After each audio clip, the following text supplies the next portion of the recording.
बिस्मिल्लाहिर्रहमानिर्रहीम। गुज़िश्ता 10 माह के दौरान तीसरी मरतबा ऐसा हुआ है कि अहम तरीन सियासी मामलात आईनी बहरान का शिकार हुए हैं। गेंद सुप्रीम कोर्ट के पास गई है और सुप्रीम कोर्ट को अब फैसला करना पड़ेगा। आज की समाअत के दौरान जस्टिस जमाल मंदुखेल ने बहुत अहम रिमार्क्स दिए। उन्होंने कहा कि सियासी मामलात को पार्लियामेंट में हल किया जाए। जिस वक्त वो ये बयान दे रहे थे, जिस वक्त वो ये रिमार्क्स दे रहे थे, ऐन उसी वक्त ख्वाजा आसिफ साहब तकरीर फरमा रहे थे। कौमी असम्बली में उन्होंने कहा कि जजेस अगर सियासी मामलात में मदाखलत करेंगे, हमारी हदूद में मदाखलत करेंगे तो सवालात उठेंगे। लेकिन सवाल ये पैदा होता है कि इसका मौका कौन देता है। अहम तरीन मामलात को पार्लियामेंट में हल करने के बजाय, सियासी जमातें आपस में बैठने के बजाय, एक दूसरे के साथ बैठकर बातचीत करके हल करने के बजाय अदालत की तरफ क्यों जाती हैं? अदालत को बार बार क्यों रास्ते में आना पड़ता है? तमाम सवालात का जायजा लेंगे। हमारे साथ मौजूद हैं सरदार लतीफ़ खोसा साहब, सीनियर वकील हैं, कानूनदान हैं, साबिक गवर्नर हैं, पीपल्स पार्टी के रहनुमा हैं। इसके साथ साथ प्रोग्राम के आखिरी हिस्से के अंदर जायजा लेंगे जेल भरो तहरीक क्यों नाकाम हो रही है, क्यों पाकिस्तान तहरीक इंसाफ का बयानिया बड़े अरसे बाद पिटता हुआ महसूस हो रहा है।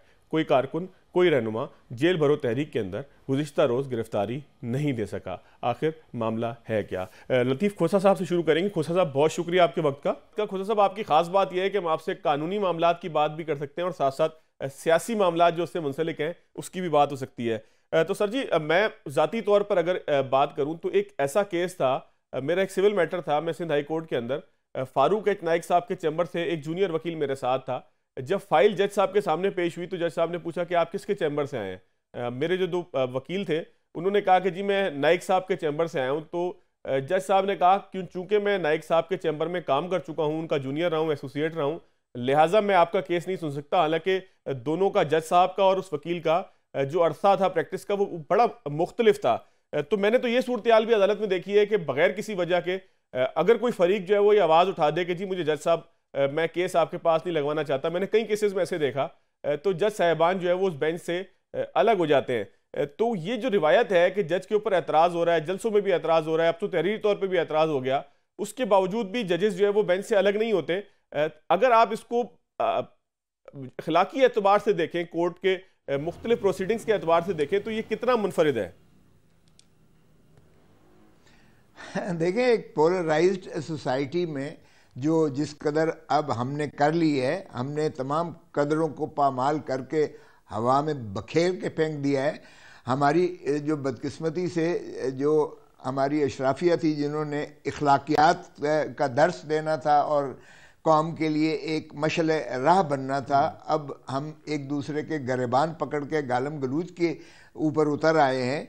ऐसे में तो फिर कोई भी जज किसी मुकदमे में नहीं बैठ सकेगा, क्योंकि अगर हर शख्स ये चाहे कि मेरा मनपसंद जज आ जाए या किसी की भिनक भी पड़ जाए कि वो जो है मेरे जो मुझसे जो है किसी बावजूद नाराज़ है या दूसरे की तरफ उसका जो है झुकाव है या उसके ख्यालात जो हर वकील को तकरीबन पता होते हैं, पब्लिक को भी पता होते हैं कि उनके जज साहब को और अदलिया पर एतमाद उठ गया लोगों का, तो वो पाकिस्तान का बदतरीन दिन होगा। तो खुदारा ऐसा जो है रीत नहीं चलनी चाहिए। ये बदकिस्मती है। आपने जो मिसालें दी हैं वो और चीज़ है। देखें, यहाँ एक बिल्कुल और चीज़ है। यहाँ हमने देखा है अदालतों के ऊपर पथराव होता भी देखा है। हमने जजों को अंदर भाग के चेंबर के अंदर कुंडियां लगाते हुए भी देखा है। और हमने इसमें क्या कुछ नहीं देखा है, चमक की रीत भी देखी है, क्वेटा ऑपरेशन भी देखा है, पिशावर भी देखा है, दो सुप्रीम कोर्ट में दो लख्त होते भी देखकर हमने वो भी तसादम की शक्ल देखी है। मत बनाए बनाना रिपब्लिक खुदारा। आपने जो सवाल किया है ये बहुत खौफनाक सवाल है और इसका जो है नतीजा बहुत ही भयानक निकल सकता है। तो मेरे ख्याल में सभी को सोचना चाहिए, क्योंकि जो आपने इसके जवाब में भी बहुत खतरनाक बात की है। आपने कहा कि जी वकला को पता होता है कि जज का नजरिया क्या है, जज किस सोच का हामिल है।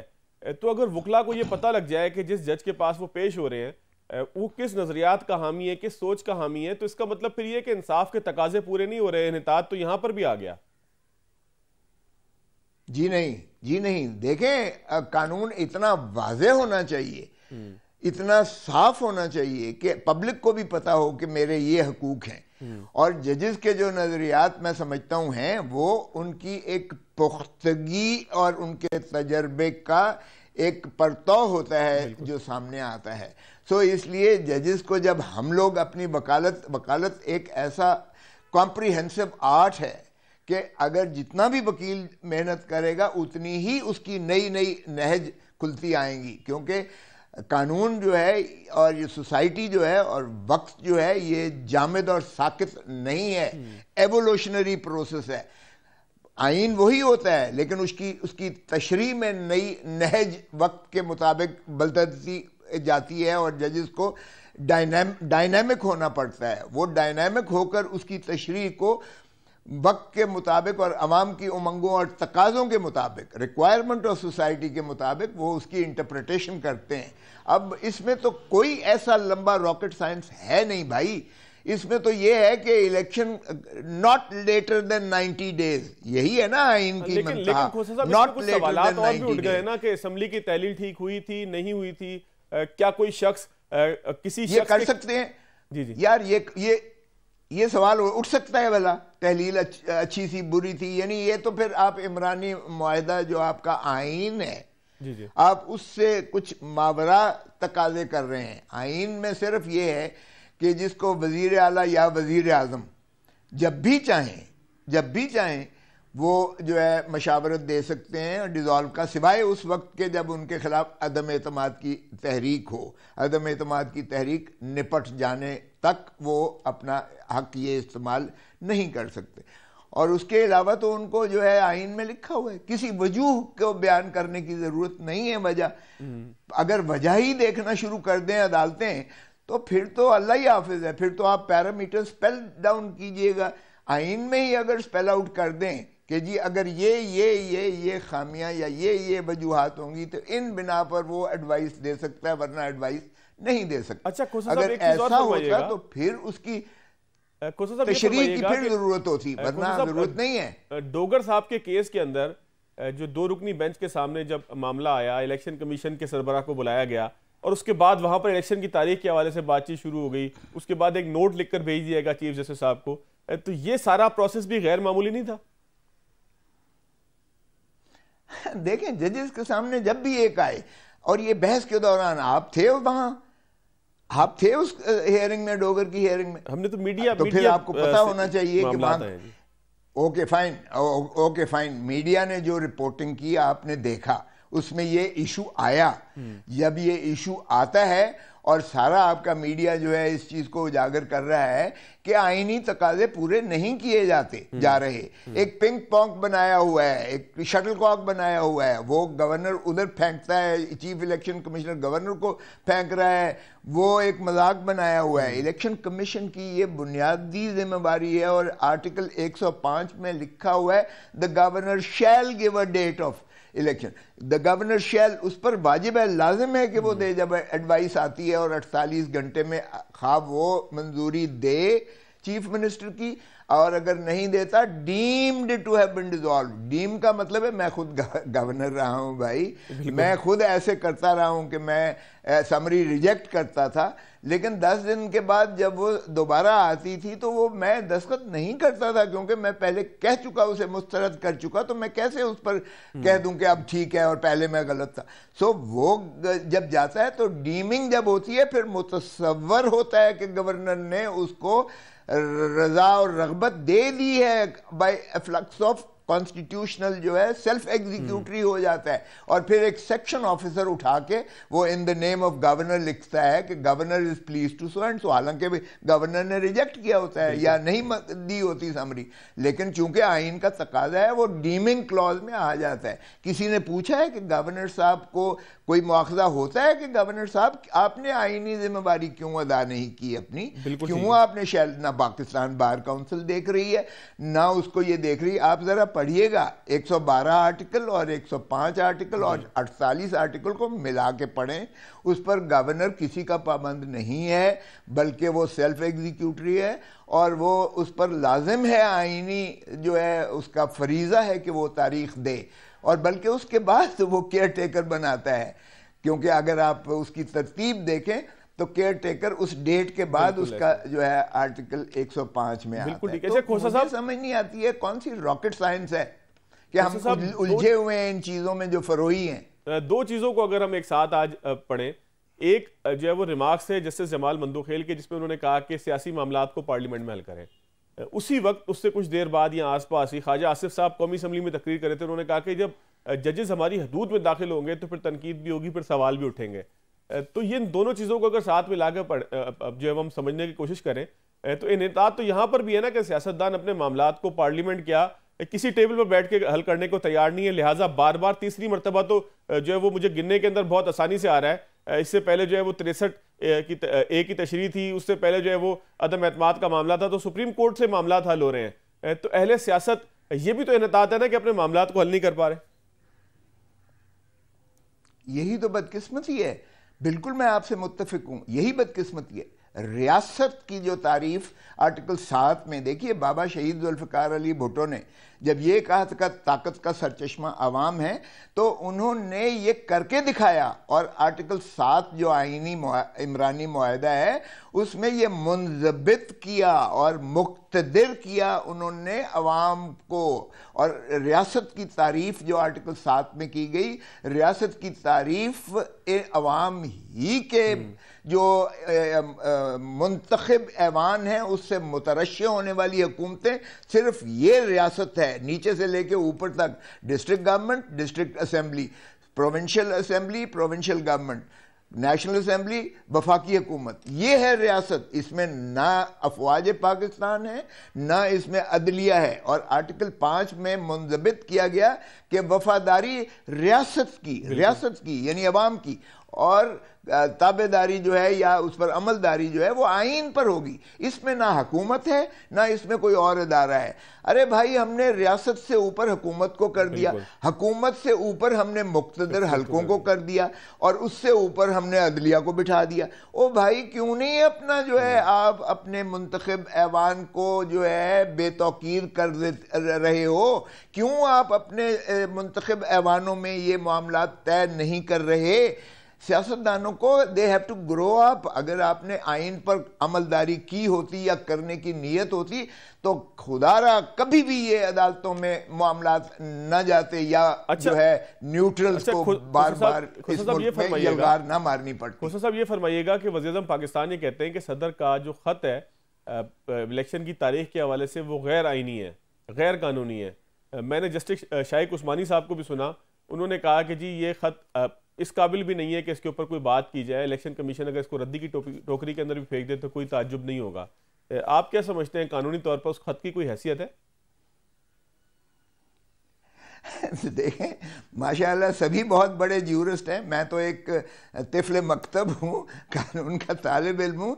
लेकिन वो जो सदर पाकिस्तान ने हाईएस्ट ऑफिस है वफाक का, वफाक के अलंबरदार भी हैं, commander in chief of the armed forces भी हैं, और वो हेड ऑफ द स्टेट भी हैं। सो मुझे बताइएगा कि क्या उन्होंने हल्फ नहीं उठाया कि पासदारी करूंगा आइन की हर सूरत में बिला रगबत के और बिला किसी इम्तियाज के? तो आइन में इख्तियारात भी तो तजवीज़ किए गए ना सेक्शन। और भाई, अगर वो नहीं अपना इस्तेमाल कर रहे और आइन की खिलाफ वर्जी होने जा रही है सरीहन, तो क्या सदर पाकिस्तान तमाशबीन बन के वो जो है नीरो वाली बांसुरी बजाते रहेंगे? सेक्शन 57(2) इसी पर्पस के लिए है। और सेक्शन 57(2) में सदर पाकिस्तान को बिल्कुल अख्तियार है, क्योंकि वहां लफ्ज लिखा हुआ है ही शैल गिव अ डेट और डेट्स। अगर सिर्फ नेशनल असेंबली का होता तो फिर डेट होता, आगे डेट्स की जरूरत नहीं थी। और जब असेंबली की तारीफ की गई है तो असेंबली में कौमी असेंबली और सूबाई असेंबली दोनों को इंक्लूड किया गया है। सो सदर पाकिस्तान का बिल्कुल अख्तियार है कि वो सेक्शन 57(2) में सूबाई असेंबली की जो है वो तारीख दें। और उसके बाद देखें, 57 के बाद 58 है।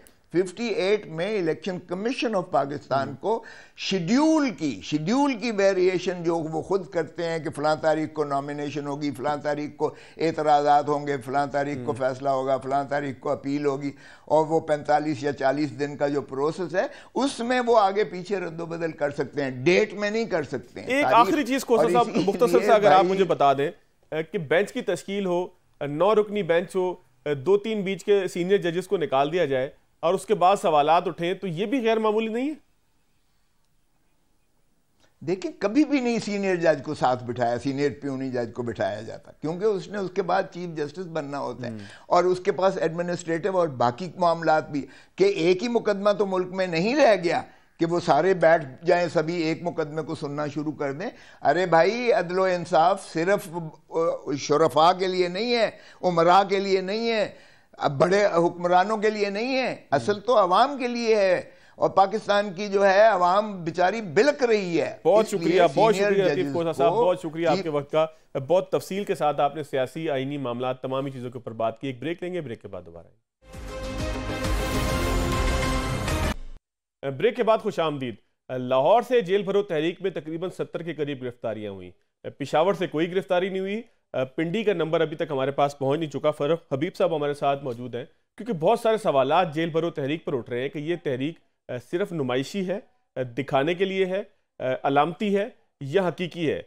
आखिर मामला क्या है? क्योंकि कोर्ट के अंदर जो प्रोसीडिंग हुई जैन कुरैशी साहब की दरखास्त के बाद, वहाँ पर भी मज़ाक़ागेज़ सूरत पैदा हुई कि जब जज साहब ने कहा कि अगर आपको अपने वालिद से मिलना है तो आप भी जाकर कानून शिकनी कीजिए, दफ़ा 144 की खिलाफ वर्जी कीजिए, चेयरिंग क्रॉसिंग के ऊपर जाइए, आप गिरफ्तार होंगे और आपकी मुलाकात भी हो जाएगी। फ़ारूक साहब, बहुत शुक्रिया आपके वक्त का।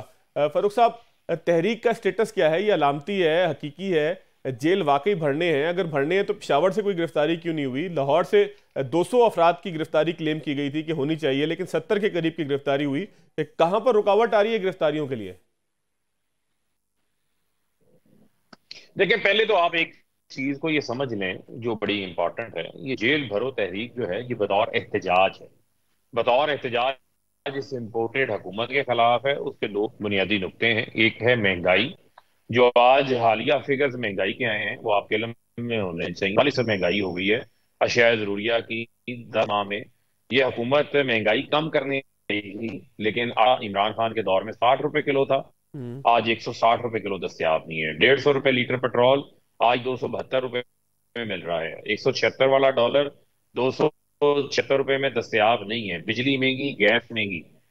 फैसलाबाद की पावर लूम कबाड़ के भाउल के बिक रही है, सनतें बंद हो गई, बरामदात नीचे आ गई, मैशियत तबाह, लोग बेरोजगार हो गए। 20,000, 30,000, 40,000, 50,000 वाला कमाने वाला फाकों पर आ गया है, खुदकुशियों दूर हो गए हैं लोग। ये है महंगाई का आलम। 70 साल महंगाई के रिकॉर्ड टूट गए। दूसरा, जो इन्होंने बुनियादी इंसानी हकूक की खिलाफ वर्जियां की गई, जिस तरीके से लोगों को गिरफ्तार पहले करते थे, FIR बाद में दर्ज होती थी, 3rd डिग्री तशद्दुद, उल्टा लटकाना, मारपीट, बरहना करना, उसके अलावा मीडिया पर जो पाबंदियां, अरशद शरीफ पर 16 FIR हैं, उनको शहीद कर दिया गया। इमरान रियाज जेल में, जमील फरूकी जेल में, समी इब्राहिम पर मार पड़वा दी, याद अमीर को मार पड़वा दी, साबिर शाह मुल्क में नहीं आ सकते, मीडिया पे जो बात करेगा उसको नौकरी से निकलवा दिया जाएगा या चैनल पर पाबंदी लगा दी जाएगी। ये वो बदतरीन इंसानी हकूक की खिलाफ वर्जियां इस इम्पोर्टेड हुकूमत के दौरान हुई। दूसरी जानिब आप देखें कि नीम कर कर अपने केसेस माफ करवा लिए गए। अब आ जाए आप जेल भरो तहरीक के ऊपर, जहां ये लोगों को रात को 4-4 बजे उनके घरों में घुस के, दरवाजे तोड़ के, चादर चार दीवारी का तकद्दस पामाल करके लोगों को गिरफ्तार कर रहे थे।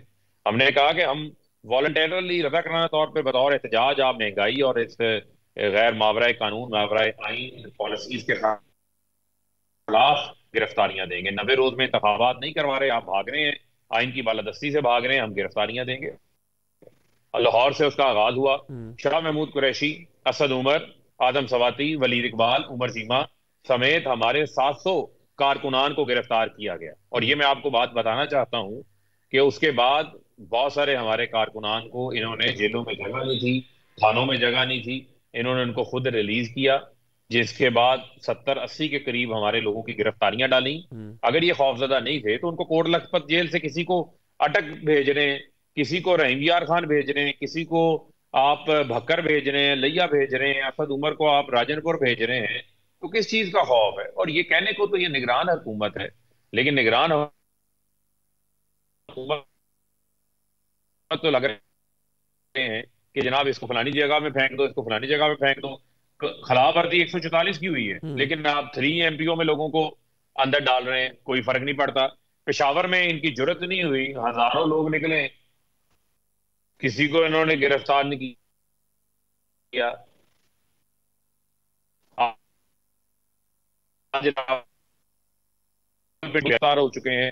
साबका जो deputy speaker Punjab assembly वासिक Qayyum जो हैं वो गिरफ्तार हो चुके हैं। उन समेत हमारे बड़ी तादाद में कारकुनान ने गिरफ्तारी दी है। जहां लोगों का थाना जेल के नाम से लोग खौफजदा हो जाते थे, यही करते थे ना, बिल्कुल, कि मारेंगे, जाएंगे, डंडा चलाएंगे, आंसू गैस फेंकेंगे, रबड़ की गोलियां चलाएंगे। अब आप अपना शौक पूरा कर लो, लोगों का खौफ उतर गया। अच्छा ये अभी अच्छा फारूक साहब, जो इब्तिदा है, फारूक साहब, इसने पूरे मुल्क में जाना है। अच्छा अभी फारूक साहब, कल अगर अभी मैं कल ये जाएगा, इसने मुल्तान जाना है, गुजरांवाला जाना है, 1 मार्च को ये फैसलाबाद, मैं गिरफ्तारी दूंगा फैसलाबाद से। तो ये एक एहतजाज का सिलसिला बढ़ता जाएगा। अब अदालत में क्या हुआ क्या नहीं हुआ, वो अदालत की उनसे थोड़ी जो है वो जो है उसमें गुफ्तगू नहीं करता, लेकिन बातें तो बहुत सारी हो सकती हैं। लेकिन मैं अदालत का नोटिस ले लेते हैं, यहां आप नोटिस नहीं ले रहे, यहां आप पे तनकीद नहीं, इल्जामात पे इल्जामात लग रहे हैं, जजेस को दबाव में लाने की कोशिश की जा रही है। लेकिन हम ये कहना चाहते हैं कि पाकिस्तान में हमने आइन की बालादस्ती की जदोजहद शुरू की है, हकीकी आजादी की जदोजहद शुरू की है, इसको मंतकी अंजाम तक पहुंचाएंगे। हर किस्म की कुर्बानी देने को हम तैयार अच्छा हैं, लेकिन इनके रियासी जबर के आगे हम सर नहीं झुकाएंगे। बिल्कुल ठीक है। अच्छा फारूक साहब, आज जस्टिस जमाल मंदोखेल साहब ने एक बड़ा अहम रिमार्क्स दिया कि सियासी मामलात पार्लियामेंट में हल होना चाहिए, या सियासी मामलात को पार्लियामेंट ले जाएं, वहां पर हल करें। तो आप नहीं समझते कि सियासी जमातें गुज़िश्ता 10 माह के दौरान इस हद तक नाकाम हुई हैं कि पहले जो है वो कासिम सूरी साहब की रूलिंग का केस कोर्ट ने डिसाइड किया, फिर 63A का जो है वो कोर्ट ने तशरीह की, अब जो है वो ये केस कोर्ट के अंदर चला गया है। तो सियासी जमातें आपस में बैठकर टेबल पर बैठ के मामलात को हल क्यों नहीं करती, या पार्लियामेंट के अंदर क्यों नहीं लेके जाती मुज़ाकरात के लिए मामलात? नहीं, देखें, बात यह है कि हमारी जो डेमोक्रेसी है ये को वेस्टर्न डेमोक्रेसी की तरह जो है वो अभी इतनी मेच्योर नहीं हुई। यहाँ पर लोगों के सेल्फ इंटरेस्ट हैं, इनफरादी इंटरेस्ट हैं। आपको बड़ी अच्छी तरह से याद होगा कि जब फैटफ के हवाले से कानून साजी हो रही थी तो उस वक्त भी 34 नुकाती अमेंडमेंट बिल में लेकर आ गए थे कि आप ये हमें NRO 2 दे दें जो अब इन्होंने हासिल कर लिया है, तो हम फैटफ के बिल पे वोट दे देंगे। उसके बाद आप ये बताएं कि जब आप यही नहीं चाह रहे, जो आइन की बुनियाद है भाई इंतखाबात की शक्ल में पार्लिमान वजूद में आती है, पार्लिमान वजूद आने में आइन बना, तो मुझे आप ये बताएं कि उस आइन पर अगर अमल दरामद नहीं हो रहा तो पार्लिमान में जाके क्या करेंगे? जहां पर इंतखाबात से भाग रहे हैं, खौफजदा हैं, जितनी महंगाई इन्होंने कर दी है, जो लाकानूनियत कर दी है, जो इनके दौर के अंदर लोग बेरोजगार हुए हैं, वो इंतखाबात में जाने को तैयार नहीं है। तो अगर आज एक बार मुझे ये बताएं कि कल को जो हुकूमत आएगी वो कहेगी मुझे आज इंतखाबात नहीं सूट कर रहे तो इंतखाबात ना करवाओ, ये कैसे हो सकता है? आप आइन नहीं तोड़ सकते, जो आइन तोड़ेगा उस पर आर्टिकल 6 लगेगा। लिहाजा इसके साथ मीडिया को भी खड़ा होना चाहिए, मीडिया के एंकर्स को भी, इसी के ऊपर सबको बात, आइन की बालादस्ती नहीं चाहिए, चाहे वो मुझे जाती तौर के ऊपर सूटेबल हो या ना हो, लेकिन आइन की बालादस्ती के ऊपर सबका इतफाक होना चाहिए। यहां पर जो है वो बड़ी हैरानगी की बात है कि इख्तलाफी नोट भी लिखते हैं, वो फैसले का हिस्सा नहीं होता। वो पीपल्स पार्टी के जो वकील हैं फारूक एक्शन नायक, उनके पास पहले होता है, तो सवालात तो फिर खुद इस हवाले से खड़े हो जाते हैं। और मैं नहीं समझता कि आइन में कोई गुंजाइश मौजूद है, लिहाजा इसके ऊपर आइन की बालादस्ती के लिए पूरी कौम की नजरें सुप्रीम कोर्ट ऑफ पाकिस्तान पे लगी हुई। अच्छा, आप क्या समझते हैं फारूक साहब कि 9 रुकनी बेंच को समाअत करनी चाहिए, फुल कोर्ट बनना चाहिए? इन 2 जजेस के ऊपर जिनके ऊपर इल्जाम लगा या जिनके हवाले से एतराज हुआ, इनको बेंच से अलग हो जाना चाहिए। तहरीक इंसाफ का मौकफ क्या है इस हवाले से? मुझे नजर आ रहा है ना, कोई कंडक्ट नजर आ रहा है आपको, लेकिन हमने कोई एतराज नहीं किया। अगर आप ऐसे, मेरा कोई जाती मामला नहीं है, मुझे आप बताएंगे को पीडीएम का मसला है, तो पीडीएम के खिलाफ फैसला आ रहा है, ओ भाई ये तो आइन की बालादस्ती का, ये बुनियादी सवाल तो आप पूछें इनसे। बिल्कुल ठीक, कि ये आइन की बालादस्ती का सवाल है, जो 90 रोज के इंतखाबात हैं, तो पीडीएम कैसे कह रही है कि फलाने जज को ना रखो, फलाने जज काग उनका है, ये इस्तेहकाक उन पे पास रहने दें। ये कब से टीवी पे डिस्कशन होनी शुरू हो गई, ये कब से मीडिया की रीना शुरू होने होगी? ना ये आपका प्रोग्रेटिव है ना ये मेरा प्रोग्रेटिव है, बिल्कुल, ये चीफ जस्टिस ऑफ पाकिस्तान का प्रोग्रेटिव है, बिल्कुल, ये आप उनकी फंक्शनल पावर्स है, ये उनको इस्तेमाल करने दें। बिल्कुल आप दुरुस्त करें। अच्छा फारूक साहब, ये फरमाइएगा कि जेल भरो तहरीक की बिल्कुल एक आखिरी सवाल मैं चाह रहा था कि आपसे कर लें, अगर आपकी सारी क़यादत गिरफ्तार हो जाती है, जेलों में मुंतकिल हो जाती है, इमरान खान साहब गिरफ्तार मेरा ख्याल है नहीं होंगे क्योंकि उन्होंने जमानत ली है। तो फिर ये तहरीक अगर सारे गिरफ्तार हो जाएंगे, आप लोग जेलों में चले जाएंगे, तो फिर सियासी जमात कौन चलाएगा? नहीं देखें, फिर मैं आपको ये कहूँ, जब ये एक मूवमेंट होती है ना, तहरीक होती है, हम्म। तो तहरीक हमेशा अवामी सपोर्ट के साथ होती है, अवामी पजीराई के साथ होती है। आप एक कंपैरिजन ले लें, मैं चैलेंज करता हूं आपके शो की वसातत से, आप पीएमएलएन को कहें कि ये एहतजाज करें, ये कुछ जलसा कर लें, जुलूस कर लें, इनके पास को बंदे निकल रहे हैं। मरियम आई थी ना, जी। इमरान खान बगैर कॉल के हाई कोर्ट पेशी के लिए गए हैं, हजारों लोग निकल आए उनकी मोहब्बत चाहत में मॉल रोड के ऊपर, लेकिन वो एयरपोर्ट आई, सारा जोर लगा लिया, लेकिन पनामा रानी की जो है वो री लॉन्च जो है वो फिर नाकाम हो गई, टेक ऑफ होते साथ फिर क्रैश लैंडिंग हो गई। अब वो कह रही है कि जनाब, जब वो कहते हैं ना मैच हारता हुआ नजर आ रहा हो, तो वो कहते हैं विकेटें उठा के पिच फाड़ के भाग जाओ। अब ये टक्करें मारने पे आए हुए हैं, ये कहते हैं हमारी किसी इदारे के साथ लड़ाई हो जाए और हमें शहीद करके भेज दिया जाए और हम सियासी शहीद हो गए हैं। तो ऐसा नहीं होगा। अब आप कानून की हाकमियत कायम होगी। जहां तक रहेगी बात इमरान खान साहब के हवाले से, इमरान खान साहब भी गिरफ्तारी देंगे, इस तहरीक के अंदर ही गिरफ्तारी देंगे और इस तहरीक को जला बख्शेंगे। और आप ये देखेंगे कि अवाम में इस टाइम यही वजह है कि लोगों को पता है कि अवाम की हकीकी ऑपोजिशन, अवाम की नुमाइंदगी कौन कर रहा है, वो इमरान खान कर रहा है। बाकी तो इनकी तो जो है वो दास्तां भी नहीं होगी, आपको नजर ही नहीं आएंगे ये किसी। बहुत शुक्रिया फरूख हबीब साहब हमारे साथ मौजूद थे पाकिस्तान तहरीक इंसाफ से। एक ब्रेक लेंगे, ब्रेक के बाद मुश्ताक गनी साहब हमारे साथ मौजूद होंगे, स्पीकर हैं केपीके असेंबली के। याद दीजिएगा ब्रेक की तरफ। खुश आमदीद। मुश्ताक गनी साहब मेरे साथ मौजूद हैं, स्पीकर हैं केपीके असेंबली के। मुश्ताक साहब, कल पेशावर में अजीब गरीब वाकया हुआ कि जेल भरनी थी लेकिन एक भी कारकुन गिरफ्तार नहीं हुआ। जो रिपोर्ट्स हमारे पास आई हैं उसमें तो केपीके से, पेशावर से खासतौर पर जीरो गिरफ्तारी है, कोई गिरफ्तारी नहीं है। तो क्या हजारा डिवीजन में भी ऐसे ही होगा? बिस्मिल्लाहिर्रहमानिर्रहीम।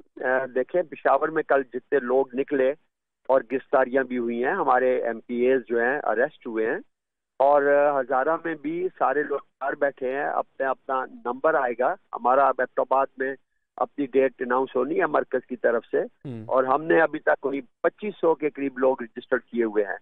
तो एक तरतीब से जाना है, यही नहीं कि एक ही दिन में सब लोगों ने अंदर चले जाना है।